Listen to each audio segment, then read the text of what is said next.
Neo-Dada overlaps with the art style known as pop art. And pop was described at the time by a leading curator as a new kind of landscape painting. But these aren't sort of pastoral landscapes of nature or sunsets.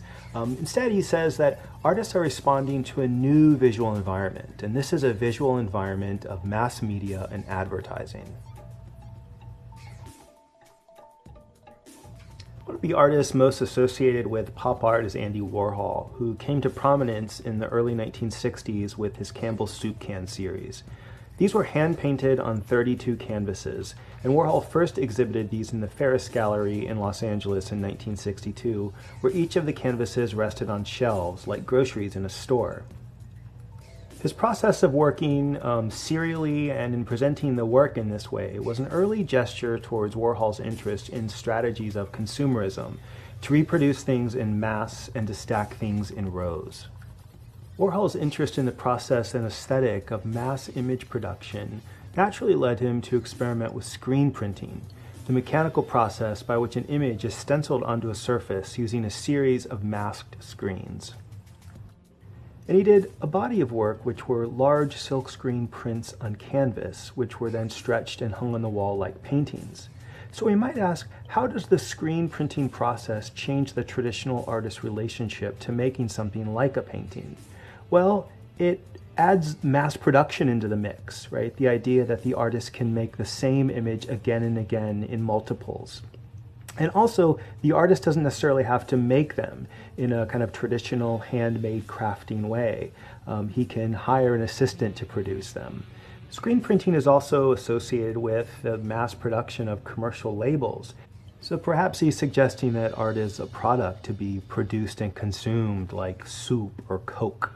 Warhol's fixation on labels also tells us something about his interest in the outsides of things, right, in their surface, and the way labels function to advertise and idealize their contents.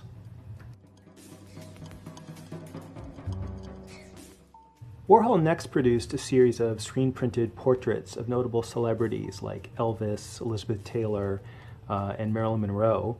And by the way, we have one of his Monroe screen prints on view at the Chazen Museum. The image of Marilyn Monroe that was made iconic by Warhol was originally a publicity still for her 1953 film Niagara.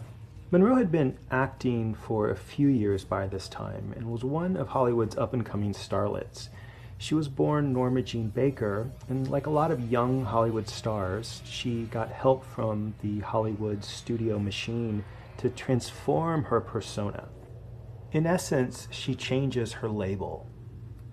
And I think it's this very process that Andy Warhol was interested in and was trying to call to our attention.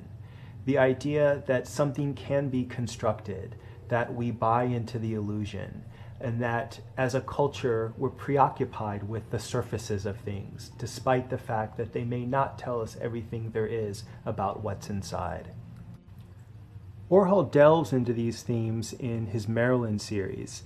In these works, he uses screen printing to reproduce Monroe's image, only varied by color and registration. What happens to the unity of the original image? It breaks apart, it distorts, it becomes even more artificial, more garish. It flattens out. Warhol asks us to consider the way we conceive of ourselves through the products we consume or the identities we produce. He asks us to consider what happens when we equate individuals with products and what happens when we run them through the machine of mass production and mass consumption.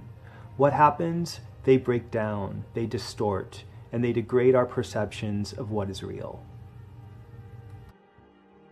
Pop art marks a shift in art in mid-century in the way we begin to think about the artist's intention with their work. We couldn't talk about Warhol's work in aesthetic terms necessarily, and we can talk about color, but not in the way we talk about color in color field painting. We can talk about repetition, but not in the way we talk about the use of repetition in minimalism necessarily, where the formal device is seen as an end to itself. No, with pop art, we have to think about something else, and Marcel Duchamp said it best. If you take a Campbell's soup can and repeat it 50 times, you're not interested in the retinal image. What interests you is the concept that wants to put 50 Campbell's soup cans on a canvas. The shift in pop art is towards the idea over the object. It's a shift towards a more conceptual approach in art making.